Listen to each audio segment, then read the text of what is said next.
안녕하세요. 국립대학 홍보대사 2기 윤신정이라고 합니다.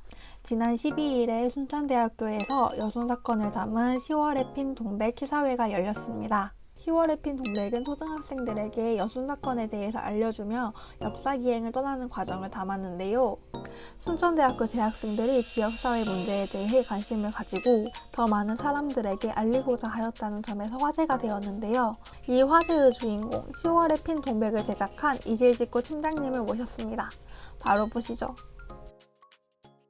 안녕하세요. 오늘은 순천대학교 사회봉사단 이실직구 팀과 함께하게 되었습니다. 반갑습니다. 먼저 자기소개 부탁드립니다. 네, 안녕하세요. 저는 순천대학교 학생사회봉사단 이실직구팀의 팀장 최찬미라고 합니다. 반갑습니다.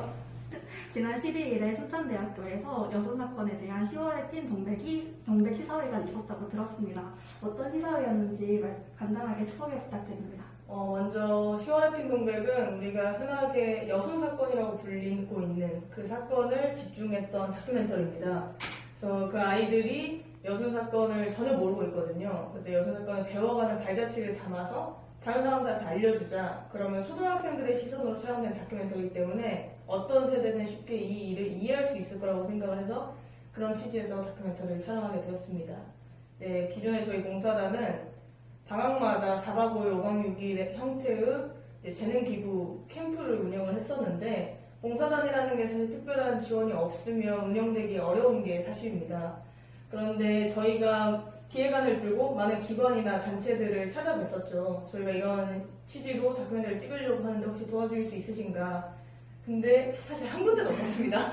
그래서 다행스럽게도 이제 순천대학교 군입대학 육성 사업에서 너희가 그런 취지라면 우리가 예산을 확보해서 너희를 지원해주겠다. 한번 해보지 않겠느냐라는 이제 말씀을 주셔가지고 저희가 다큐멘터리를 촬영을 하게 되었습니다. 그래서 다큐멘터리 촬영을 하고 지금 또 지원을 받아서 아이들과 여순에 관련된 알리기 음반을 제작하고 있는데 시사회에서는 그 곡 중에 한 곡도 공개를 했었고요. 순천 시민분들을 비롯해서 시민단체나 정치인들 많은 분들이 참석을 해주셔가지고 시사회를 통해 여순 사건에 대해서 더 올바르게 알릴 수 있는 계기가 되었던 시사회를 운영을 했습니다.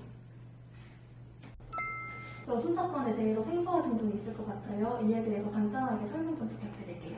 초등학생들 입장에 설명을 드리면 이해하기 쉬우실 것 같은데 10.19 여수는 1948년 2월에 제주도에서 단독정부 수립을 반대하는 그 움직임들이 있었습니다. 정부 입장에서는 이 반대하는 입장을 막아야만 정부가 올바르게 끌고 나갈 수 있다라고 생각을 했겠죠. 그래서 10월 19일 이승만 정부가 여수에 주둔하던 국군제 14연대에게 야 가서 너희들 제주도민을 죽이던가 아무튼 저 움직임들을 좀 눌러라. 이런 형태의 명령을 진압 명령을 내립니다. 그게 제주 4.3 사건이에요. 그때 일부 군인들은 이런 마음이 들었겠죠. 내가 어떻게 같은 민족을 죽이지? 같은 동포를 어떻게 죽일 수 있어? 하면서 도망을 가요. 그러면 정부와 도망가지 않은 군인들 입장에서 이 사람들은 뭐예요? 반란군이 되겠죠. 근데 이 사람들 입장에서는 너무나 당연한 선택인 거죠.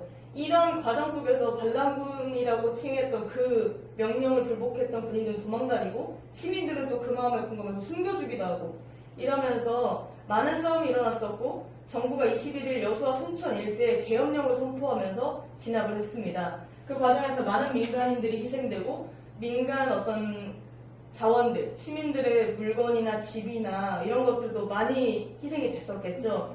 그러면서 또 학교 같은 공간이 넓잖아요, 우리가. 저희 순천대학교 원래 농림중학교였는데 그 당시에 사람들을 순천대학교 부릅니다. 농림중학교 불러서 막 이제 얘네들이 혹시 그 군인들 숨겨뒀을까봐 손에 기름때가 묻었으면 총을 잡아본 거니까 그럼 넌 죽어 하고 죽이고 바지 벗겨서 팬티가 군용 팬티다. 그러면 너도 같은 편이네 죽어. 이런 식으로 죽인 거죠. 그러면서 많은 민간인들이 희생이 됐었는데 지금은 그 희생자 수를 만여 명 정도 되겠다라고 추측만 하고 있고 실제로는 진짜 얼마나 희생이 됐는지 실제로 그 당시에 피해 규모나 피해액은 얼마 되는지 지금은 추측으로만 알고 있는 게 바로 우리가 흔히들 말하는 여순 사건입니다. 혹시 특별히 많은 사건 중에 여순 사건에 주목해서 다큐멘터리를 제작한 이유가 있을까요?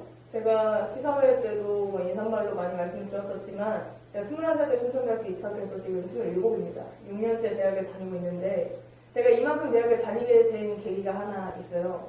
입학하자마자 저희 봉사단을 만들어서 이런 캠프를 운영을 했었는데 우연히 만났던 아이들이 그냥 마지막에 이런 약속을 했죠. 선생님 다음에 또 올게. 그러니까 이 아이들은 그걸 기대하면서 정말 다음에 또 오기를 기다리는 거예요. 그러니까 이 약속을 또 지키는 어른이 되고 싶겠죠. 그래서 또 갔습니다. 그렇게 늘 4학년 때쯤 되니까 이제는 다시 만날 약속하면 안 될 것 같은데 그 약속을 못 지켜서 6학년이 되었습니다. 그래서 오늘 이렇게 인터뷰를 할 수 있는 것 같은데요. 제가 어느 날은 내가 정말 마지막으로 우리 아이들한테 이야기를 한다라고 하면 어떤 메시지를 담은 어떤 선물을 할 것인가 고민을 많이 했었고 그 중에 목표를 설정했던 게 첫 번째가 우리 아이들이 봉사를 받는 수혜자가 아니라 누군가를 안아줄 수 있는 삶이 됐으면 좋겠다. 두 번째, 주변에 있는 어떤 일들을, 작고 큰 일들을 다양한 시각에서 바라보는 시선을 가졌으면 좋겠다라고 생각을 했습니다. 그래서 이 모든 것을 같이 공동으로 메시지를 던질 수 있는 사건이 무엇일까 찾다 보니까 우리 지역사회의 문제이고 우리 유족분들 아이들이 만나면 또 누군가를 위로할 수 있고 다양한 시각에서 이 사건을 바라볼 수 있겠다 싶어서 여순 사건이 그 답이 됐습니다.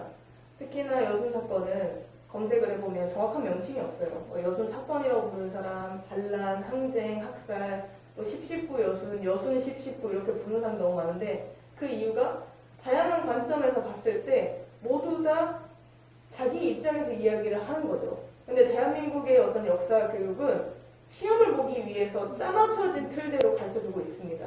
여수는 그렇기 때문에 아직 정확하게 확립되지 않아서 정의가 지금 교과서에서도 볼 수 없는 건데 우리 아이들이 이 모습을 유족분들 만나고 여수를 알아가는 모습을 담은 것들을 또 다른 초등학생들한테 보여주면 초등학생들도 이해하기 쉬울 것 같아서 처음에는 그런 마음으로 다큐멘터리 촬영까지 하게 된 거고요.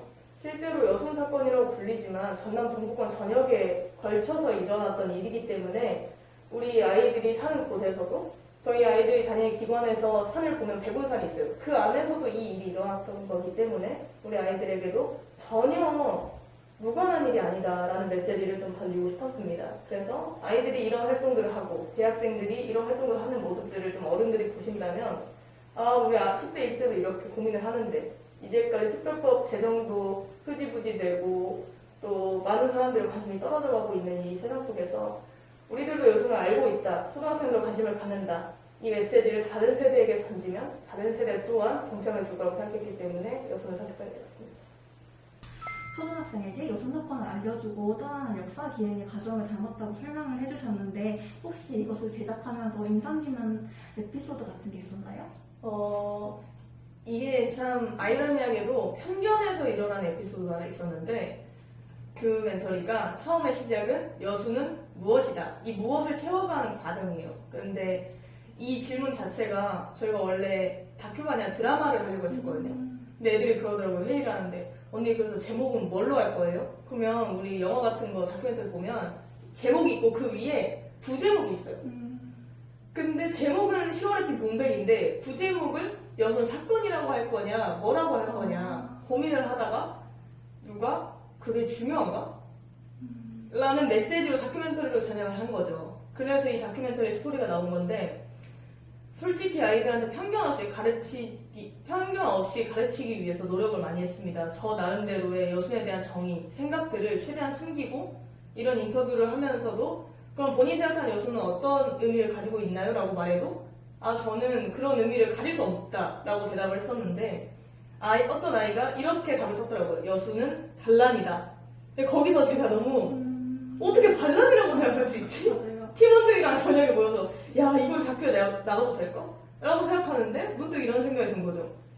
이렇게 말하는 것 자체가 사실 편견이고 아이한테 물어봐야겠다 이 의미를. 그래서 그 다음날 아이를 불러가지고 친구는 왜 이걸 반란이라고 생각했어요? 라고 하니까 친구가 그러더라고요. 맨날 선생님 말씀 잘 들어라, 부모님 말씀 잘 들어라고 하는데 군인들은 본인의 어떤 리더십, 본인에게 명령을 하는 사람들의 명령을 듣지 않은 거잖아요.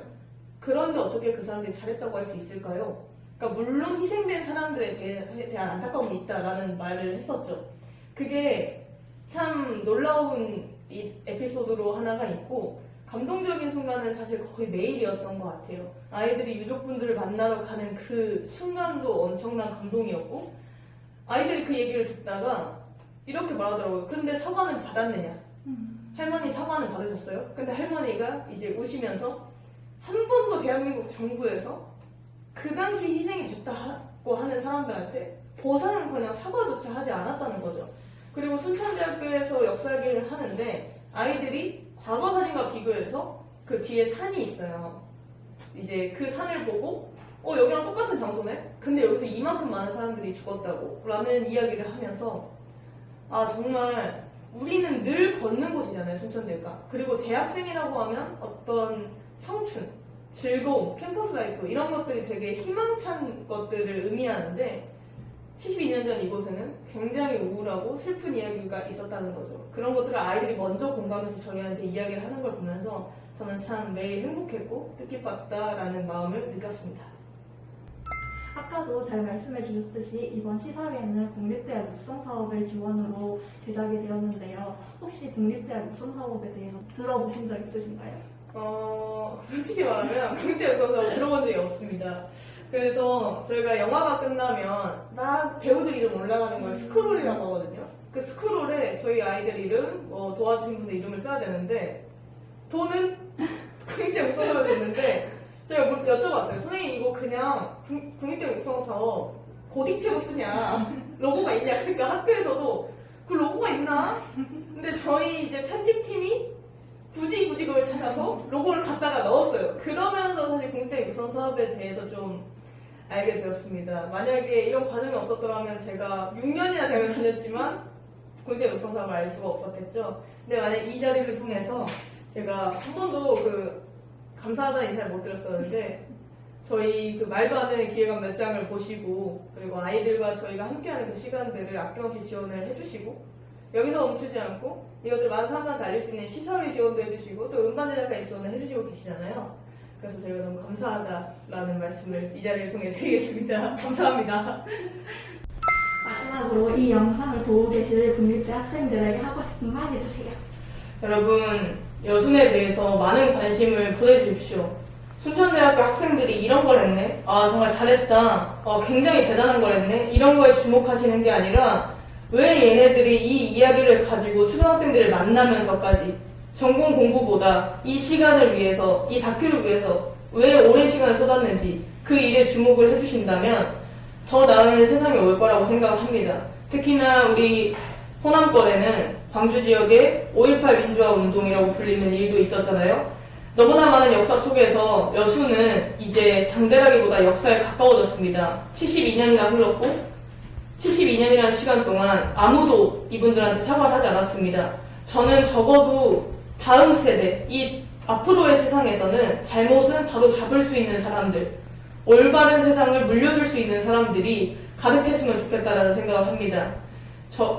저희 팀과 저희의 행보보다는 이 사람들이 앞으로 또 여순을 위해 어떠한 활동들을 하고 이 활동 속에서 전달하는 메시지가 무엇인가에 대한 많은 기대를 해주셨으면 좋겠고요. 여러분들도 또 다른 메시지를 던질 수 있는 기회를 잡으셨으면 좋겠습니다. 감사합니다.